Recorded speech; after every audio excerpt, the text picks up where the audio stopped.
Salut la compagnie, c'est Jules Melon et aujourd'hui dans Impro Ciné Critique, je vais vous parler d'un film britannique sorti cette semaine en salle en France, Empire of Light, le nouveau Sam Mendes qui revient à un cinéma plus intimiste, moins hollywoodien après 1917 ou bien ses réalisations de James Bond, réunissant donc pour l'occasion au casting Olivia Colman qu'on ne présente plus et le jeune Michael Ward que je découvre ici dans les rôles principaux, citons aussi la présence de Toby Jones ou encore de Colin Firth, ainsi que de Ron Cook qu'on a pu voir dans Hot Fuzz, comme Olivia Colman, il y a plusieurs années maintenant.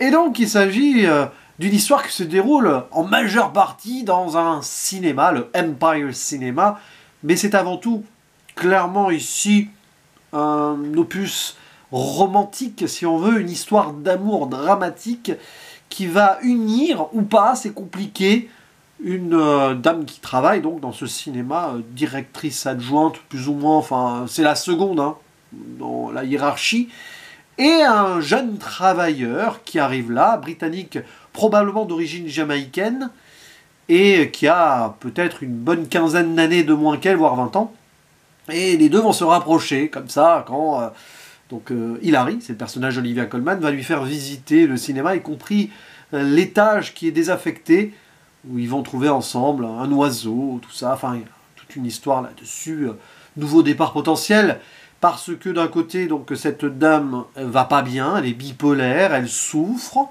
et lui, bah, forcément, il a le regard de cette Angleterre bercée par quelques mouvements skinhead, notamment, donc le racisme, il le subit de plein fouet, alors que l'histoire se déroule au début des années 80, c'est important, ou pas, mais bon, stylistiquement, oui.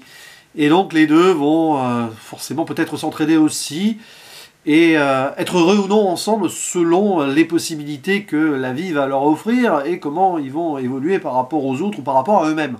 C'est un petit peu ça l'idée, parce qu'il y en a une qui lutte contre elle et l'autre qui plutôt essaye de se faire accepter, donc qui est en opposition avec une certaine frange de la société, malgré lui, parce que lui ne demande qu'à être accepté. Ce qu'il est d'ailleurs au sein de ce cinéma. Et donc dans ces lieux, alors que justement on projette souvent l'illusion de la vie, on va avoir deux personnes qui vont tenter de vivre normalement, si tant est qu'ils en aient la possibilité, au-delà même de leur amour au final.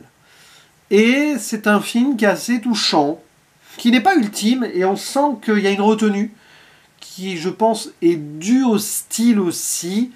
Je pense que Sam Mendes, qui a aussi écrit le film d'ailleurs, n'a pas osé aller loin parce qu'il a voulu que ça soit assez organique entre les deux, mais le problème c'est que à aucun moment on a envie d'y croire en cette histoire d'amour, c'est un peu particulier, c'est pas axé romance ultime, mais même cette rencontre plus ou moins fortuite, il y a quelque chose qui colle pas dans ce couple, et pour cause, on sent plutôt qu'ils utilisent l'un l'autre, inconsciemment, pour aller mieux par rapport à leurs conditions, et ça fait un peu artificiel.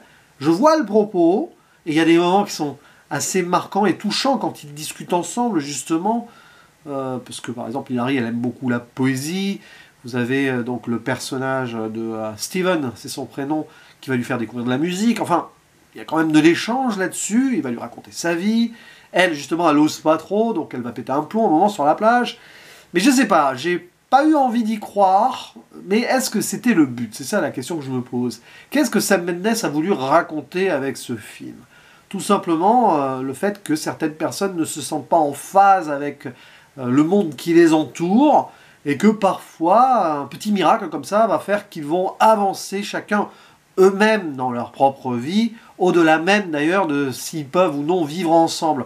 Et en cela, le message final du film, finalement, fait sens. Je n'en dis pas plus, mais cette finalité, cette conclusion, me paraît logique par rapport justement au fait que, ce que je décrivais avant, que peut-être on ne va pas y croire.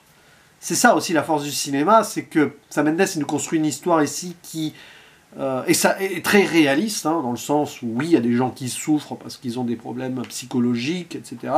Oui, à cette époque, au Royaume-Uni, et pas que à cette époque, mais il y avait du racisme envers, notamment ici, cette seconde génération de la Windrush Generation, j'imagine. Beaucoup de gens venus de colonies britanniques, notamment la Jamaïque, qui ont été amenés en Angleterre pour travailler, etc., mais qui n'ont jamais été vraiment reconnus ensuite comme de vrais citoyens et qui étaient rejetés. époque où on parlait aussi de Margaret Thatcher. À un moment, il y a quand même un discours là-dessus. Et donc, oui, il y a tout cela. Et à côté, vous avez donc les films qui sont projetés dans ce magnifique cinéma. Et pour moi, d'ailleurs, c'est ça, la grande force du film, c'est l'aspect voyage dans le temps, esthétique. Évidemment, la photographie, la cinématographie de Roger Deakins, qui s'en donne à cœur joie, sans être dans l'extravagance. Mais il y a un travail absolument brillant là-dessus. Alors là, je pense qu'on peut aussi saluer les personnes qui se sont occupées des décors, de la reconstitution. Je ne sais pas, peut-être qu'ils sont allés tourner dans un ancien cinéma désaffecté qu'ils ont remis en place. Aucune idée, hein, j'ai pas vu là-dessus. Mais il y a, oui, là pour le coup, on est transporté là-bas, dans cette Angleterre du sud-est, je crois, nord-sud-est, bref, dans le Kent. Franchement, c'est magnifique. Et puis, bien sûr, si on aime le cinéma, on va voir quelques petits clins d'œil à droite à gauche sur des photos, des affiches.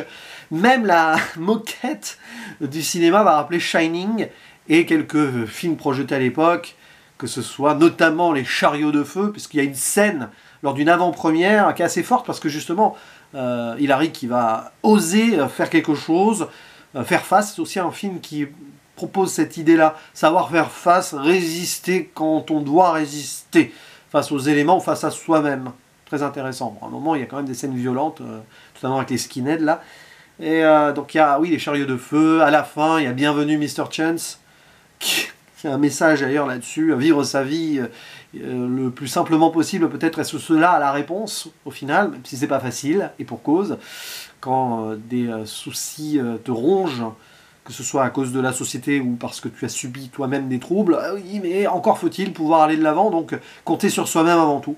Et bien sûr, tout ce discours sur l'illusion de la vie à travers le cinéma, c'est là qu'intervient le personnage du projectionniste joué par Toby Jones, qui apparaît là un petit peu de façon explicative, c'est balancer ça un peu artificiellement, mais pourquoi pas, après tout, puisque il y a le personnage de Steven qui va découvrir donc sa cabine de projection, il va lui expliquer comment ça fonctionne, hein, les 24 images par seconde, tout ça.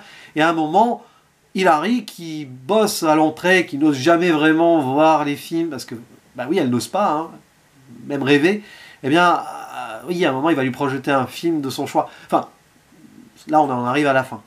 Je vais pas en dire plus. Mais oui, comme quoi le cinéma peut aider aussi, mais c'est même pas le propos principal. Non, n'y voyez pas ici un film dans la lignée de ces fameuses déclarations d'histoire d'amour, pardon, lettres d'amour, déclarations au cinéma, hein, comme on a pu voir ces derniers temps, hein, les Babylone, les Fablemans, et j'en passe.